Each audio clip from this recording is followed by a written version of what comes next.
यहाँ शशांक की सोची हुई सारी कोशिशों पर रूपाली ने वहां आकर पानी फेर दिया था और वहां अंकिता अपनी परछाई शीशे में देखकर मुस्कुरा रही थी।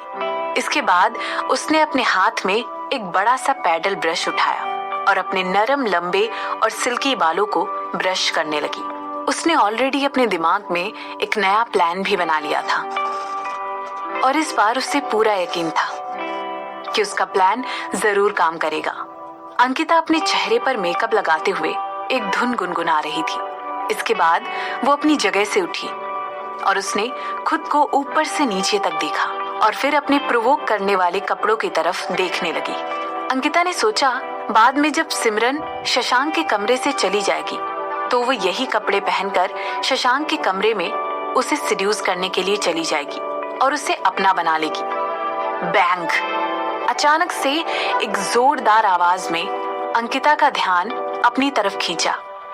जब अंकिता ने पीछे मुड़कर देखा तो उसकी आंखें खुली की खुली रह गई। वहां पर सिमरन खड़ी हुई थी।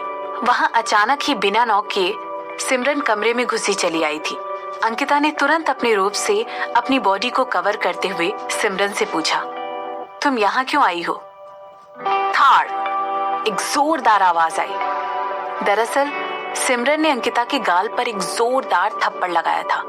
उस थप्पड़ की गूंज इतनी तेज थी कि पूरे कमरे में फैल गई थी और उस थप्पड़ से अंकिता इतने सदमे में थी उसे एक जोरदार करंट लग गया हो। अंकिता की आंखें गुस्से से लाल हो गई और उसने अपने बालों को पकड़ते हुए सिमरन से कहा, मिस सिमरन, आपने मुझे ऐसे ही अचानक बिना किसी वजह के थप्पड़ क्यों मारा? आखिर मैंने ऐसा क्या गलत कर दिया? तुम्हारी हिम्मत भी कैसे हुई कि तुमने मुझे और शशांक को मारने की कोशिश की? सिमरन ने चिल्लाकर अंकिता के सवाल के जवाब में उसी से पूछते हुए कहा। सिमरन की आंखों में गुस्सा साफ दिखाई दे रहा था। इसके बाद सिमरन ने पूछा, आखिर तुम मेरे मंगेतर को मरवाना क्यों चाहती हो? मिस सिमरन, मैं... अंकिता ने सिमरन की बात का जवाब देने की कोशिश की। जवाब दो! सिमरन अंकिता के ऊपर जोर से चिल्लाई।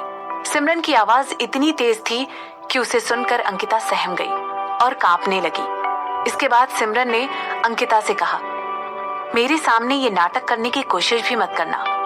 Ankita, don't you dare. मेरे सामने एक सफेद कमल के फूल की तरह नाजुक और निर्दोष बनने की कोशिश मत करो। मैं अच्छी तरह जानती हूँ तुम इतनी बेदाग नहीं हो। मिस सिमरन, मुझे नहीं पता है किस बारे में बात कर रही हैं। आखिर मैं मिस्टर शशांक को मारने की कोशिश क्यों करूंगी?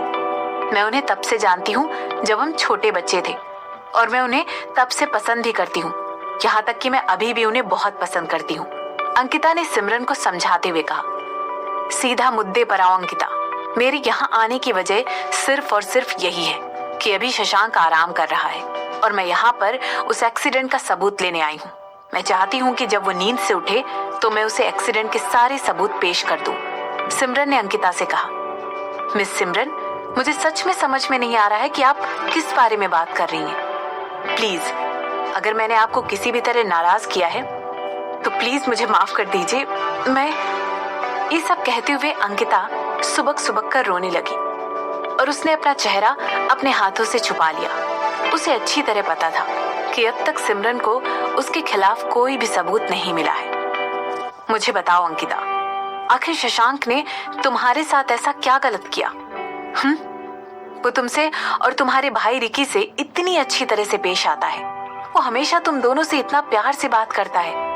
उसने कभी तुम दोनों को किसी भी बात पर नाराज नहीं किया है, तो फिर तुम उसे मरा हुआ क्यों देखना चाहती हो? सिमरन ने बेबाकी से अंकिता की बातों को अनसुना करते हुए कहा। मिस सिमरन, आखिर आप ऐसा कुछ कैसे कह सकती हैं? मैं बहुत लंबे समय से मिस्टर शशांक की इज्जत करती आ रही हूँ। आप जो भी इल्जाम मुझ पर लगा रही हैं वो बिल्कुल बेबुनियाद है। मैंने ऐसा कुछ भी नहीं किया है। अंकिता ने बड़ी सादगी से धीरे से सिमरन की बात का जवाब दिया। इस समय अंकिता बिल्कुल उस भोले बच्चे की तरह लग रही थी जिसे बुली किया जा रहा हो। तो तुम ऐसे नहीं मानोगी, तो तुम इस तरह अपना गुनाह कबूल नहीं करोगी। ठीक है, तो फिर मुझे उस कॉल के बारे में बताओ जो बग्गी के ड्राइवर ने रिसीव किया था। वो कॉल तुम्हारे कनाडा में रहने वाले कजिन भाई की तरफ से आया था। और उस कॉल का क्या, जो तुमने शशांक से मिलने के बाद किया? मुझे जल्दी बताओ, तुमने उस नर्स को मुझे बेहोशी की दवा देने के लिए क्यों कहा? क्या इसके पीछे यही वजह नहीं है कि तुम मुझे शशांक से दूर रखना चाहती थी ताकि तुम्हें उसे मारने का मौका मिल जाए? तुम्हें क्या लगता है ये सब जानने के बाद शशांक तुम्हें और तुम्हारे भाई को छोड़ देगा? जैसे ही मैं शशांक को तुम्हारे और तुम्हारे भाई के खिलाफ सबूत लाकर दूंगी, वो तुरंत तुम दोनों को सबक सिखाएगा, सिमरन ने अंकिता को धमकाते हुए कहा।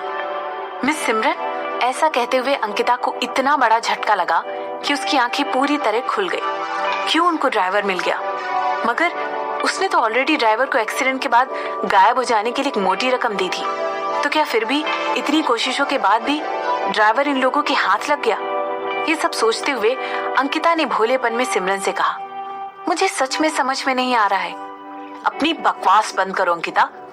मैं बस इतना जानना चाहती हूँ कि शशांक ने ऐसा क्या किया जो तुम उसे मारने के लिए मजबूर हो गई? आखिर तुम उसे मारने की कोशिश क्यों कर रही हो? क्या तुम्हें ये सब करने के लिए शशांक की दुश्मनों ने पैसे खिलाए हैं? क्या तुम्हें कोई ब्लैकमेल कर रहा है? मेरी बात का जवाब दो, सिमरन ने अंकिता से पूछा। मैंने कभी भी मिस्टर शशांक को मारने की कोशिश नहीं की मिस सिमरन, मैंने कभी भी ऐसा नहीं किया। अंकिता ने सिमरन से कहने की कोशिश की। तो क्या तुमने ये सब इसलिए किया क्योंकि उसने तुम्हें कभी पसंद नहीं किया? सिमरन ने अंकिता की बात को बीच में ही काटते हुए पूछा। जैसे ही अंकिता ने सिमरन की बात सुनी, उसका सुबुक सुबुक कर रोना तुरंत बंद हो गया। इसके बाद सिमरन अपनी बात कहने लगी। क्या तुमने ये सब इसलिए किया क्योंकि शशांक ने तुम्हें कभी नोटिस नहीं किया? क्या तुम अभी भी शशांक को अपना बनाने के सपने देख रही हो, उसके साथ रहने के सपने देख रही हो? लेकिन तुम ऐसा कुछ भी नहीं कर सकती हो, क्योंकि अब वो मेरा है, क्योंकि उसकी एंगेजमेंट मुझसे हुई है। और अब क्योंकि वो तुम्हारा नहीं हो सकता, तो क्या इसीलिए तुम उसे मार देना चाहती हो? अंकिता, आखिर तुम किस तरह की मॉन्स्टर हो? ये सब कहकर सिमरन ने अंकिता को आगे भी प्रोवोक करने की कोशिश की। सिमरन को साफ दिखाई दे रहा था कि उसकी बातें सुनकर अंकिता की आंखों में गुस्से की आग जल रही है। इसलिए सिमरन ने अपनी बात कहना जारी रखा और कहने लगी, तुम ये बात क्यों नहीं एक्सेप्ट कर रही हो कि वो तुम्हारी फिक्र नहीं करता है? वो तुम्हारा कभी भी नहीं हो सकता है अंकिता, वो सिर्फ और सिर्फ मेरा है। यू बिच! अंकिता ने जोर से चिल्लाते हुए आगे बढ़कर सिमरन के मुंह को नोचने की कोशिश की, लेकिन जैसे ही ऐसा करने के लिए आगे बढ़ी, उसने अपने हाथों को बांधकर एक मुट्ठी बना ली और इस समय उसकी आंखों में गुस्से की आग साफ दिखाई दे रही थी। उसने गुस्से में सिमरन से कहा, मैं उसे नहीं बल्कि तुम्हें मारने की कोशिश कर रही थी। अंकिता का चेहरा गुस्से से लाल हो गया और उसने सिमरन को एक पंच मारने की कोशिश की। उसने कोशिश की कि वो कसकर सिमरन को पकड़े और अपने हाथों से उसका गला दबाकर उसे मार दे। वो सिमरन को मारकर उसके चेहरे से वो हंसी गायब करना चाहती थी, जिसे देखकर उसके दिल में भरी नफरत को बढ़ावा मिलता था।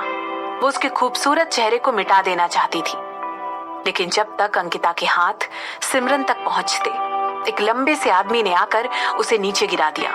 जैसे ही अंकिता ने उस आदमी की तरफ देखा, वो चौंक गई। उसने देखा कि वो और कोई नहीं बल्कि रूपाली के बॉडीगार्ड में से एक था। उसके बाद उसने सिमरन की तरफ आंख उठाकर देखा।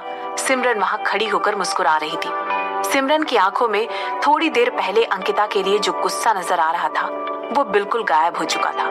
यहाँ तक कि अब सिमरन की आंखों में अंकिता के लिए तरस नजर आ रहा था। उसने अंकिता की तरफ देखकर कहा, मुझे पता था, यहाँ तक कि मैं बहुत कॉन्फिडेंट थी कि मैं तुम्हें तुम्हारा गुनाह कबूल करने पर मजबूर कर दूंगी। ऐसा कहते हुए सिमरन दरवाजे के बाहर देखने लगी। जैसे ही अंकिता ने दरवाजे की तरफ देखा, उसका चेहरा पीला पड़ गया। उसने देखा कि वहां पर शशांक, रूपाली और रिकी तीनों दरवाजे पर ही खड़े थे। अंकिता ने मन ही मन सोचा, इट्स ओवर, सब खत्म हो गया। इन लोगों ने सब कुछ सुन लिया। शशांक तुरंत सिमरन की तरफ दौड़ा। उसने सिमरन की बॉडी को टच करके देखा कि कहीं उसे कोई चोट तो नहीं लगी। इसके बाद उसने सिमरन को ऊपर से नीचे तक देखा। जैसे ही शशांक को पता चला कि सिमरन को कोई चोट नहीं आई, शशांक की जान में जान आ गई और उसने सिमरन से कहा, मुझे इस बात में कोई शक नहीं था कि तुम इसे इसका गुनाह कबूल करने पर मजबूर कर दोगी, पर मैंने ये कभी नहीं सोचा था कि तुम इतनी अच्छी एक्टिंग भी कर सकती हो। ऐसा कहते हुए शशांक की तरफ देखकर मुस्कुराने लगा। खैर चलो, ये तुम्हारे लोगों में से है, अब तुम देखो तुम्हें इसका क्या करना है, सिमरन ने शशांक से कहा। आखिरकार अंकिता शशांक के दोस्त रिकी की बहन थी तो ये बिल्कुल नेचुरल था कि शशांक ही डिसाइड करे अंकिता के साथ आखिर क्या करना चाहिए। सिमरन ने शशांक से कहा, और हाँ, ये मत भूलना कि जो कुछ भी इसने हमारे साथ किया उसकी वजह से मैंने तुमसे शादी करने के लिए हाँ कहा है। ऐसा कहने के बाद सिमरन उस कमरे से बाहर निकल गई और उसने अंकिता को वही सुबकता हुआ उन आदमियों के साथ ही छोड़ दिया। सिमरन को अपने हाथ गंदे करना बिल्कुल पसंद नहीं था और ये एक ऐसी बात थी जिसके साथ शशांक को खुद ही डील करना था। इसमें सिमरन का कोई रोल नहीं था। इसी समय स्विट्जरलैंड के एक हॉस्पिटल में एक बूढ़ा आदमी अपने हाथों में ली हुई एक तस्वीर की तरफ घूर कर देख रहा था। उसकी आईब्रोज चढ़ी हुई थी और उसके माथे पर परेशानी की लकीरें दिखाई दे रही थी। वो जो कुछ भी पढ़ रहा था उसे पढ़ने के बाद उसे अपनी आंखों पर यकीन नहीं हो रहा था। इसीलिए वो जितनी बार इस रिपोर्ट को पढ़ रहा था वो फिर से उसी एक शब्द पर अटक जा रहा था, माइल्ड हीमोफीलिया। ये पढ़ते हुए अनजाने में ही उस आदमी के साथ उसके ड्राइवर तक पहुंचे और उसने एक फोन बाहर निकाला। वो फोन वो कभी कभी इस्तेमाल करता था। उसने तुरंत एक नंबर डायल किया और सामने वाले की कॉल उठाने का इंतजार करने लगा। मुझे पता है तुम वही हो, उस आदमी ने एक सैड आवाज में कहा। इसके बाद उसने कहा, क्या तुम अपने पिता से अब कभी बात नहीं करोगी? उसे दूसरी तरफ से कोई रिस्पॉन्स नहीं मिला। इसके बाद उस आदमी ने एक लंबी आह भरते हुए कहा, मुझे लगता है मुझे तुम्हारा बरसों से खोया हुआ बेटा वापस मिल गया है।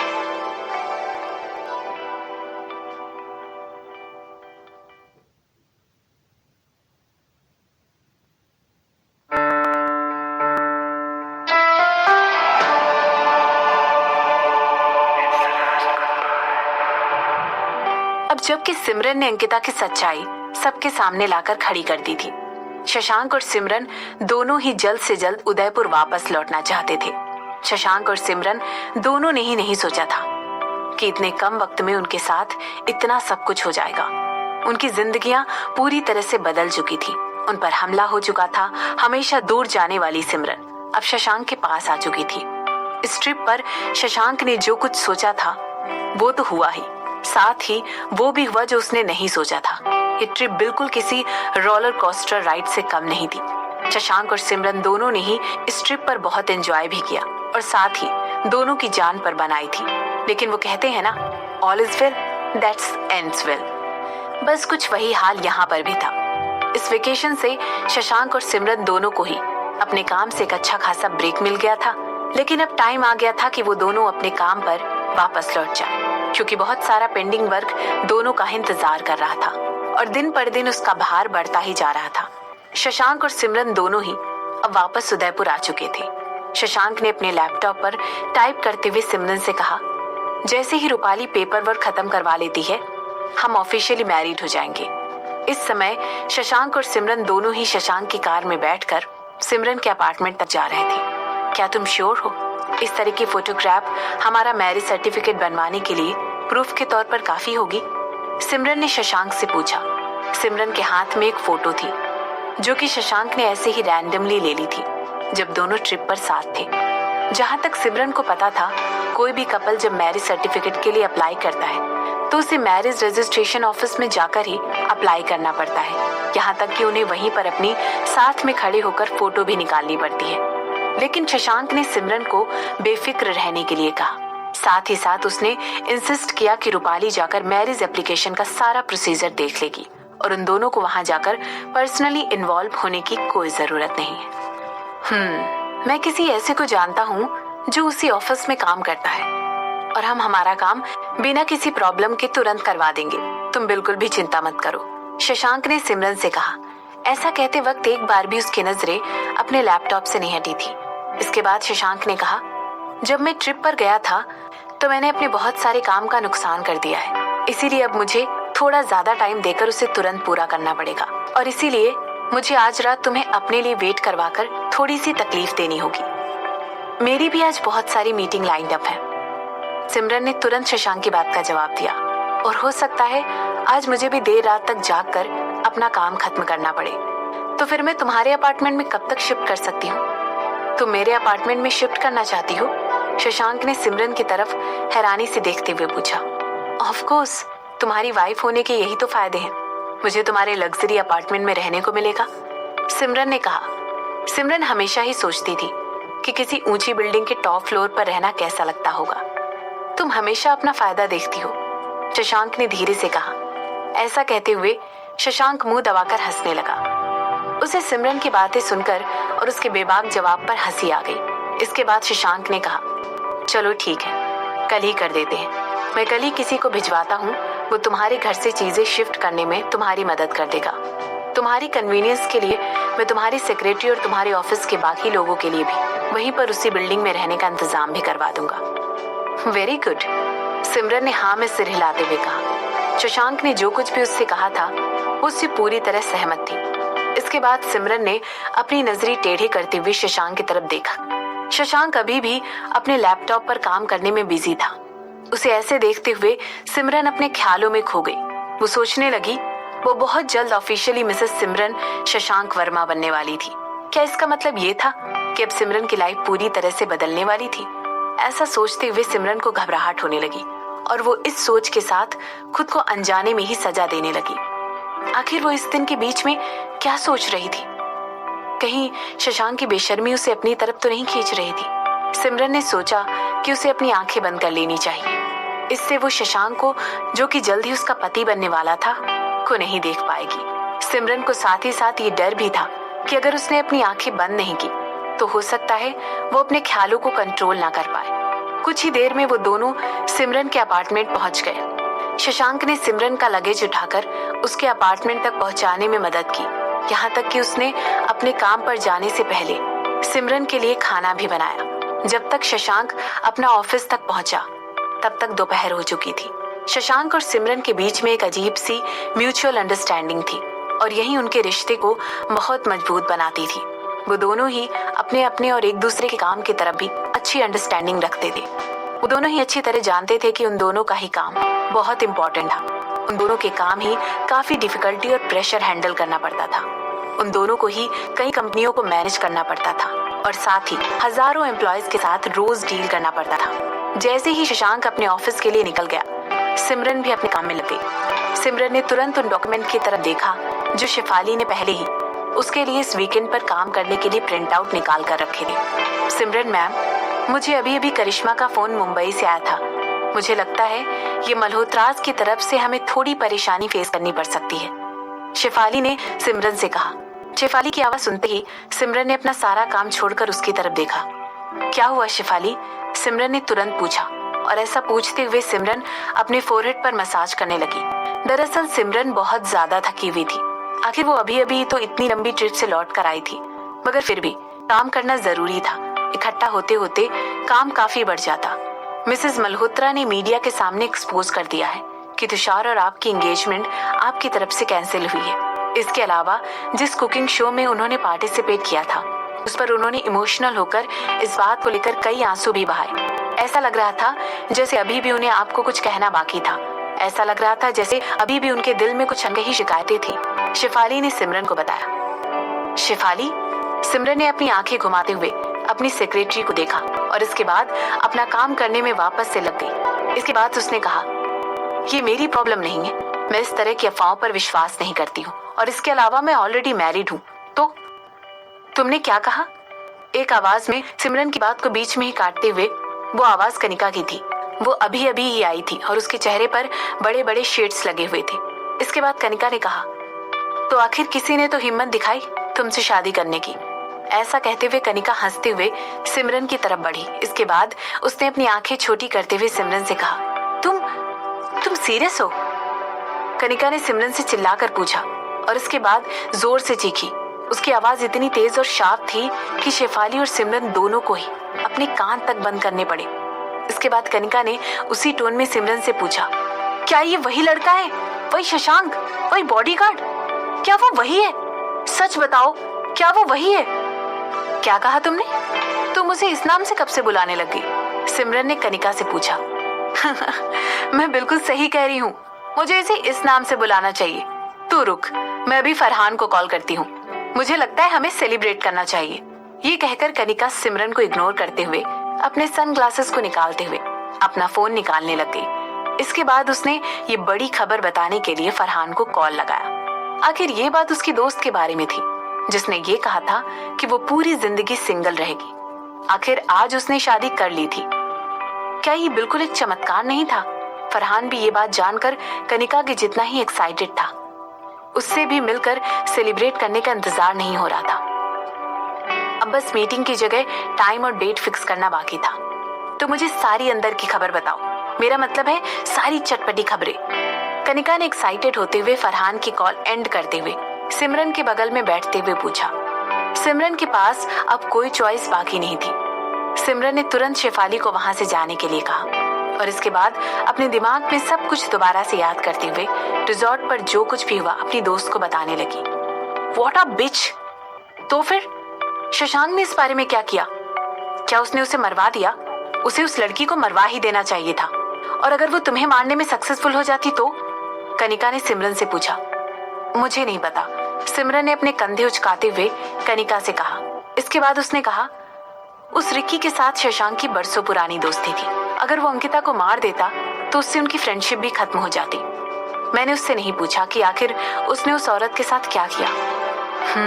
ऐसा करना सही भी था, कनिका ने सिर हिलाते हुए सिमरन से कहा। इसके बाद उसने कहा, वैसे भी वो आज रात देर से आने वाला है, तो क्यों ना हम लोग बाहर जाकर सेलिब्रेट करें। वैसे भी ये तुम्हारे सिंगल रहने की आखिरी रात है, कनिका ने कहा। ऐसे टेक्निकली देखा जाए तो मैं ऑलरेडी मैरिड हूँ, मैंने पेपर्स पर ऑलरेडी साइन कर दिया है, सिमरन ने कहा। मगर मैरिज रजिस्ट्रेशन ऑफिस में अभी तक उन पेपर्स को आगे प्रोसीड करने का प्रोसेस पूरा नहीं किया गया है, तो तुम अभी भी सिंगल हो। तो अब आप चलिए महारानी और अपनी मौजूदगी से हमें खुशी प्रदान कीजिए। वैसे भी आपके पास आज आखिरी रात ही बची है, इसके बाद तो आप महाराजा की हो जाएंगी, कनिका ने सिमरन को छेड़ते हुए कहा और इसके बाद खिलखिलाकर हंसने लगी। उसके पूरे चेहरे पर खुशी की चमक थी। आखिर सिमरन को उसके सपनों का राजकुमार मिल ही गया, जो कि उसे बचाने के लिए अपनी जान तक को दांव पर लगा सकता है। क्या ये अभी तक की सबसे अच्छी खबर नहीं थी?